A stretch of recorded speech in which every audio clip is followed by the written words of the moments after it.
capital, and with COVID cases on the rise, there's concern about Australia's most vulnerable. We all go to work because we love our residents, absolutely love them dearly, and we'll do anything to protect them. Some burnt-out staff in aged care are seeing their colleagues turn up to work COVID positive. Staying overseas for now and heading to Southeast Asia, a region that's bracing for a surge of COVID infections, with the fast-moving Omicron wave starting to tighten its grip on the region.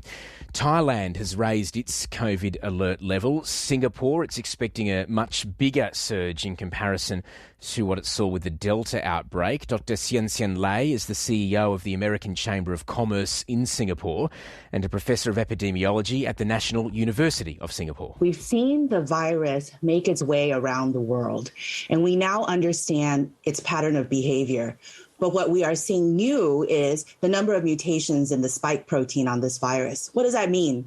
We know this virus is a lot more infectious, but at the same time, we also have better tools in our toolbox to be able to manage safely the risk of the populations around the world. And that's the reason why we have seen this virus come to Asia, but been a bit slower in peaking. That doesn't mean it's not going to happen, but we have bought ourselves some time over the Christmas holidays, understanding and observing what's happening around the world, utilizing the tools we have through masking, vaccination, testing, and being able to think through what our plans can be so that the outbreak will be much better managed than the ones before it. So it's inevitable then that Omicron will eventually take hold and case numbers will skyrocket from there. When do you think the peak might be? Current estimations vary. We know that in the U.S., the current understanding is that the peak may happen in sometime in the month of February. Here in Singapore and in the region, it really depends on the vaccination rates. You may be aware that vaccination rates of those eligible are over 90% in Singapore. So while the peak may come and will come, it may come a little bit slower than we have seen in the U.S. Certainly in the next couple of months, we will be able to see that increase. The slope of the increase, however, remains to be seen.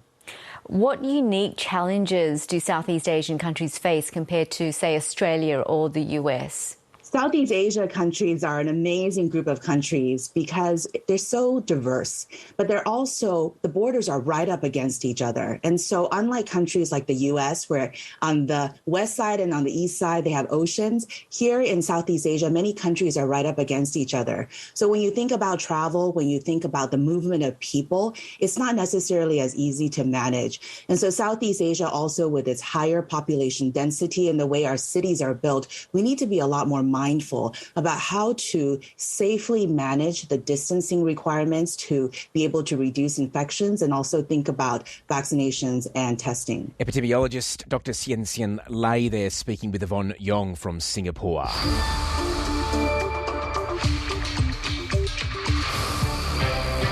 Okay, let's take a look at the day's newspapers. We're joined by ABC News Radio's Ali Crew. Ali, who would have thought, but COVID's taken a bit of a back seat in the newspapers today. The Novak Djokovic story in many of the publications. Yeah, it is, Tom. Good morning. The Guardian Online says Novak Djokovic will remain in immigration detention while he challenges the decision to cancel his visa. It reports his lawyers succeeded in a bid to stop him from being deported yesterday, with a full hearing in the Federal Circuit Court now scheduled for Monday. The Australian says in an after-hours hearing, Judge Anthony Kelly granted Djokovic the 3-day reprieve. It reports his barrister Nick Wood earlier told Judge Kelly that the Open was urgently seeking clarification of the immigration status of its top seed so the draw could be rejigged if necessary. Djokovic captive in dirty room at migrant hotel, family targets PM. That's the story leading The Age. It says that during an extraordinary press conference in Serbia, the star's family compared him to Jesus, accused Scott Morrison of not being human, and said Tennis Australia and not Djokovic had applied for his controversial exemption. Return Serb, that's the headline in the Daily Telegraph. It reports that court documents reveal that Djokovic must be permitted to stay in Australia until 4 p.m. on Monday. Melbourne's Herald Sun today likens the Joker's court bid to a tiebreaker, but as well as the court case, it reports on violent scuffles between pro-refugee demonstrators and police, which have broken out at the immigration detention centre where Djokovic is being held.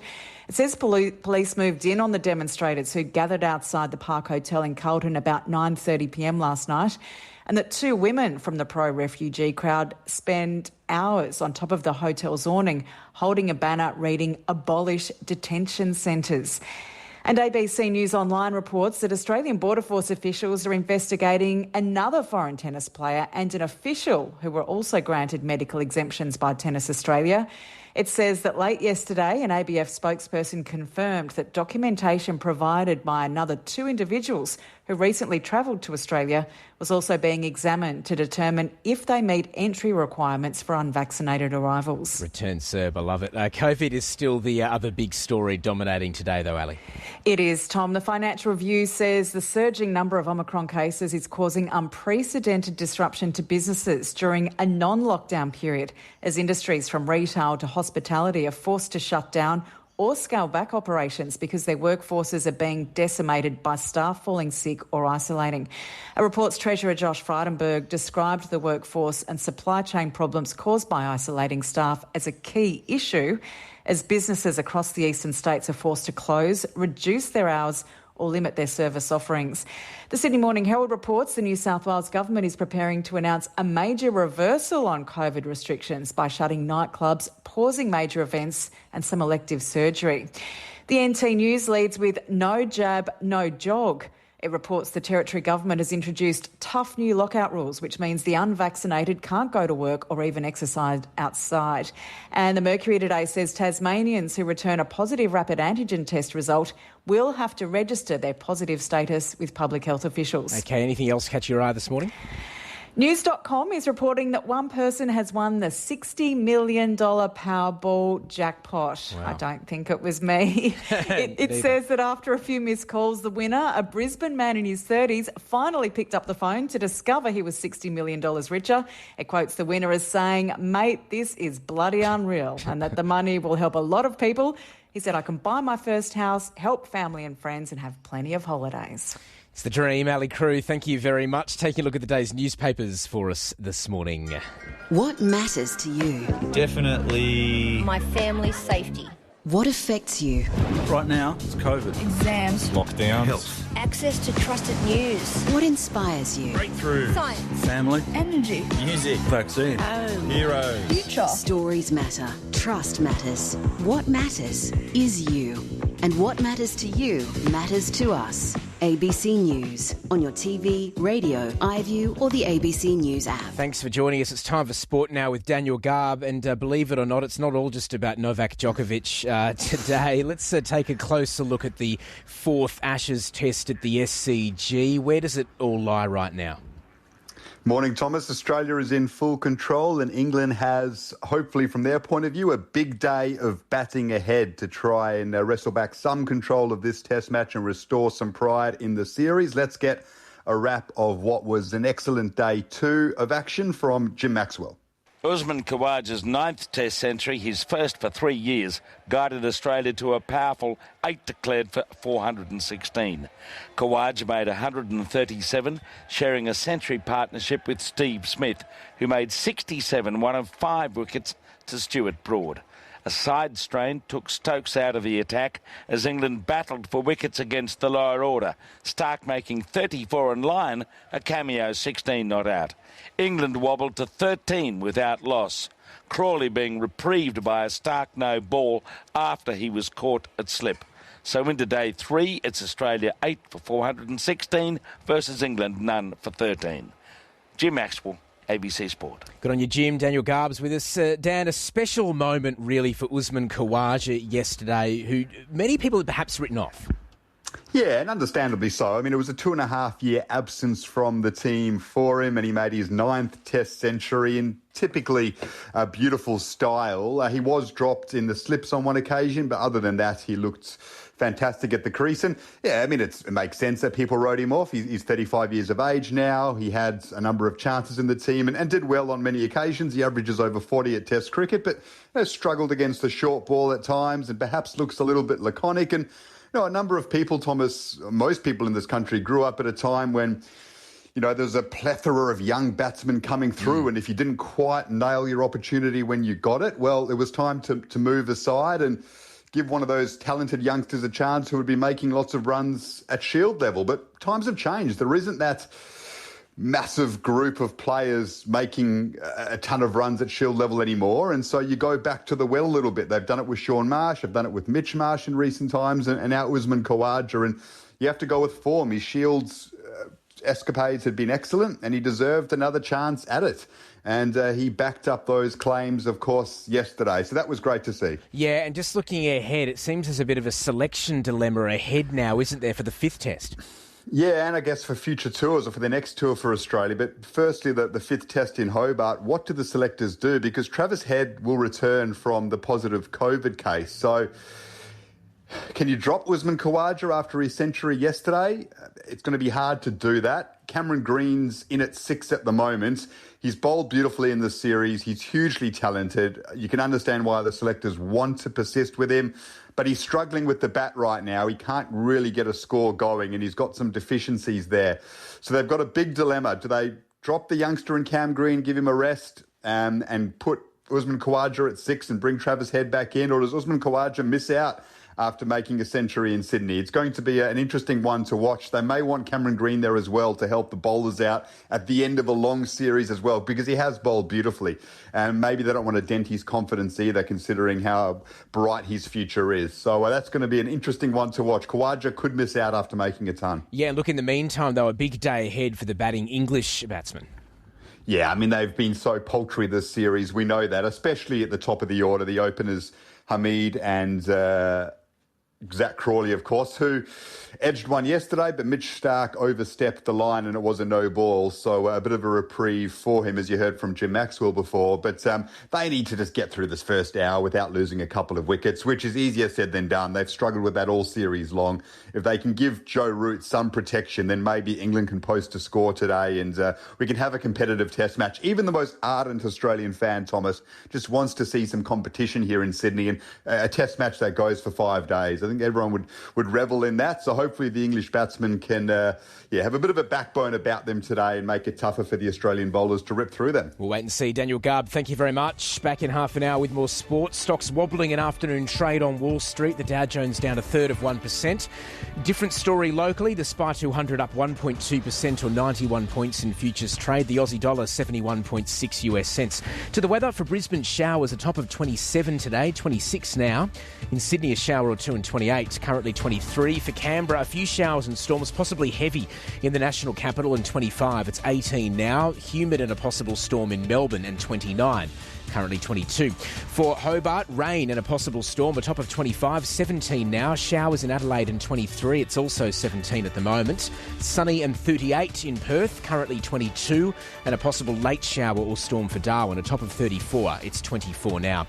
Eastern Daylight Time is 7 o'clock, 6:30 in South Australia, 6 o'clock in Queensland, 5:30 in the Northern Territory. In WA, good morning, it's 4 o'clock and it's news time.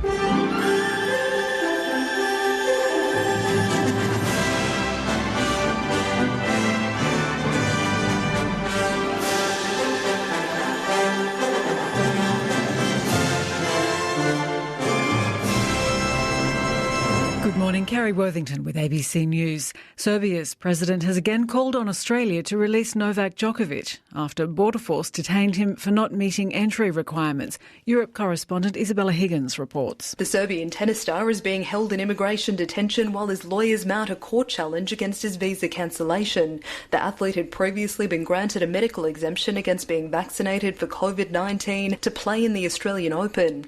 His family led protests in Serbia against the decision. His mother, Diana Djokovic, says he should be released into private accommodation. They put him in some immigration hotel, if we can say this is hotel, with some bugs and with the terrible food. The Serbian president says his government is talking to Australian officials to try and have him released while he awaits the outcome of his court challenge. There have been violent scenes outside the Melbourne hotel where tennis star Djokovic is being held in immigration detention. Yvette Gray reports. Djokovic supporters joined refugee advocates who often gather outside the hotel in Carlton to protest against the country's immigration laws. The protest turned ugly after police used a scissor lift to remove 2 women who had climbed onto an awning and refused to come down. Video shows some protesters on the ground clashing with officers. It appears no one was seriously injured. Police allege one woman who was on the awning spray-painted a wall. 2 women aged 19 and 54 are expected to be charged with trespass and criminal damage offences. news. Djokovic is expected to remain at the hotel until his court hearing on Monday morning. Doctors say the New South Wales government needs to make its intentions clear on elective surgery as hospitals deal with a rising number of COVID patients. Elective surgery was suspended during the Delta outbreak last year, and the Premier, Dominic Perrottet, has foreshadowed it as an option again. Michael Bonning from the Australian Medical Association New South Wales says generally there's a lull in elective surgery over the Christmas period, but warns any delays can affect a patient's quality of life. We're expecting that the startup of elective surgery might be pushed back, but we need to know and have a definite time frame for how long that is going to be pushed back. Alice Springs pharmacies are reportedly fielding dozens of calls each day from interstate buyers hoping to purchase rapid antigen tests. The nation faces a shortage of rats, and in some states testing systems are crumbling from mounting case numbers. Peter Hatswell from the NT Pharmacy Guild says Alice Springs pharmacies have introduced a policy banning interstate sales. He says the town received a shipment earlier this week and interstate buyers are desperate. The site that's just recently come on board, which is called findarat.com, certainly has opened up the ability to be able to find where someone might have some stocks, particularly at a time when they're so hard to get. But that's also opened up the possibility of being able to source it outside your local area and even outside your state. Tasmanian jury trials have been suspended until mid-March due to the state's rapidly rising COVID case numbers. Fiona Blackwood reports. There are now more than 3,500 active cases in the state. The surge has led Chief Justice Alan Blow to suspend jury trials until at least March the 15th. He says the risk of exposing jurors and other courtroom attendants to COVID-19 is unacceptable. He also says it's likely that pushing ahead with trials from January the 31st will result in trials being aborted when jurors test positive or are deemed close contacts. A decision on whether the suspension will be extended will be made next month. Non-jury cases will resume from January the 28th. A year on from the storming of the US Capitol, President Joe Biden has laid blame for the attack squarely at the feet of Donald Trump. North America correspondent Catherine Diss reports. It was the most documented crime in US history, yet 12 months on and Americans are still getting to the bottom of what happened. Almost 700 people have been charged over their involvement, but so far no one in power at the time of the attack have faced any real punishment, nor have authorities uncovered any new details untangling the events that day.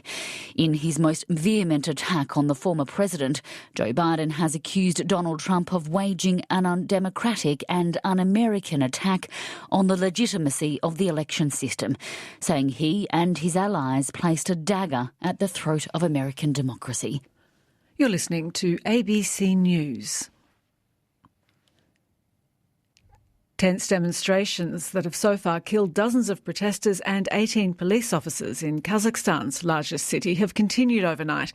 Middle East correspondent Tom Joyner reports. What began this week as frustration over the skyrocketing cost of fuel has morphed into a mass expression of anger towards the country's authoritarian leaders. Protesters set fire to a presidential residence and the city hall in Kazakhstan's largest city, Almaty, in some of the fiercest demonstrations in 3 decades. On the request of Kazakhstan's president, Kassym-Jomart Tokayev, a Russian-led contingent of troops was dispatched on Thursday to help suppress the situation. Battles between security forces and demonstrators continued on Thursday evening in Almaty's main square as internet remains shut down nationwide. Tom Joyner, ABC News. Cambodian Prime Minister Hun Sen will visit Myanmar later today, despite a warning from his top diplomat that the country has all the ingredients for a civil war. Southeast Asia correspondent Mazoe Ford reports. Cambodian Prime Minister Hun Sen, whose country is this year's chair of the Association of Southeast Asian Nations, will visit Myanmar on Friday and Saturday. ASEAN has tried to tackle the turmoil in Myanmar since the military seized power last year, but has failed to make substantial progress. Hun Sen's visit has been criticised by human rights groups who fear it will legitimise the military's rule, but Cambodian officials say their attention is on improving the situation. The low-pressure system that remains of ex-tropical cyclone Seth is set to move overland, bringing heavy showers to some parts of southeast Queensland. The unpredictable system produced strong winds and massive swells this week, but has weakened as it continues to track off the South Queensland coast. Meteorologist Shane Kennedy says areas between Gladstone and the Sunshine Coast are likely to see the heaviest falls today. There is the potential we could see some slow-moving severe thunderstorms that could produce some heavy rainfall there. So it certainly is the chance we could see some falls above 100 millimetres.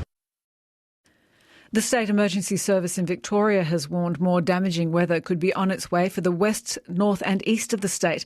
It comes after heavy falls and flooding near Ballarat and Omeo in the Far East this week. The Bureau of Meteorology has forecast heavy rain, strong winds and hail for the southwest and parts of the Wimmera, and for another unpredictable weather system to hit the northeast and east Gippsland. SES spokesman Anthony McLean says there's particular concern about the high country town of Omeo, which flooded on Wednesday. Things on the ground are pretty wet still, so it won't take a lot more to potentially have some flash flooding in the area. There's a potential for trees coming down and also landslide. Indigenous sporting pioneer Percy Hobson has died aged 79. Mr Hobson, who was the first Indigenous person to win a Commonwealth gold medal, will be farewelled by his family at a funeral in Melbourne next Wednesday. Lightning Ridge artist John Murray painted a water tower mural of Mr Hobson in his hometown of Bourke in northwest New South Wales. He says he's grateful Mr Hobson was able to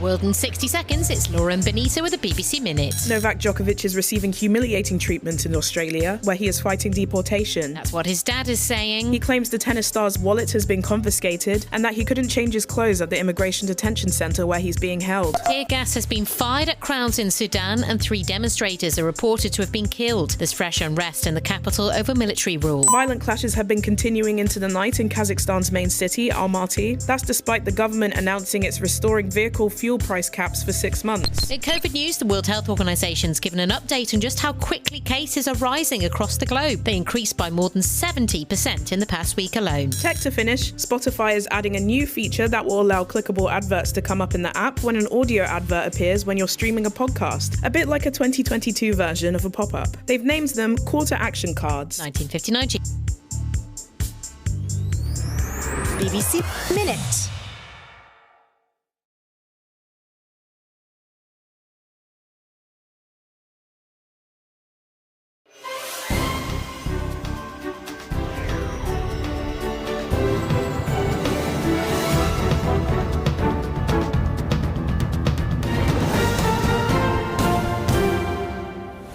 Stretta anti-Covid, il governo chiarisce l'obbligo vaccinale per gli over 50, scatta già dalla pubblicazione del decreto. Per andare al lavoro servirà il Green Pass rafforzato.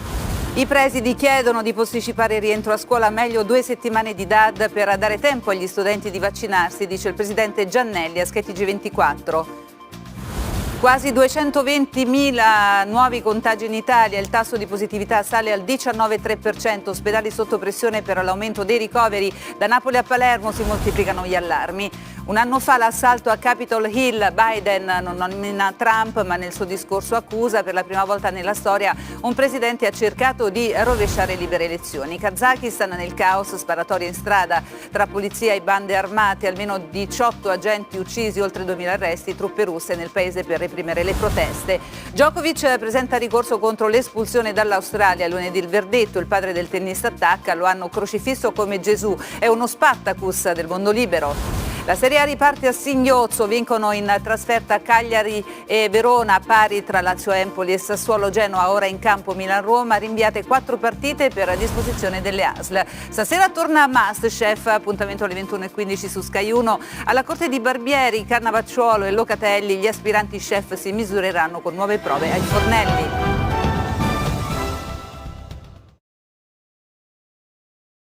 From Global's newsroom at 7 o'clock, President Biden has condemned Donald Trump while marking the first anniversary of the January 6th insurrection.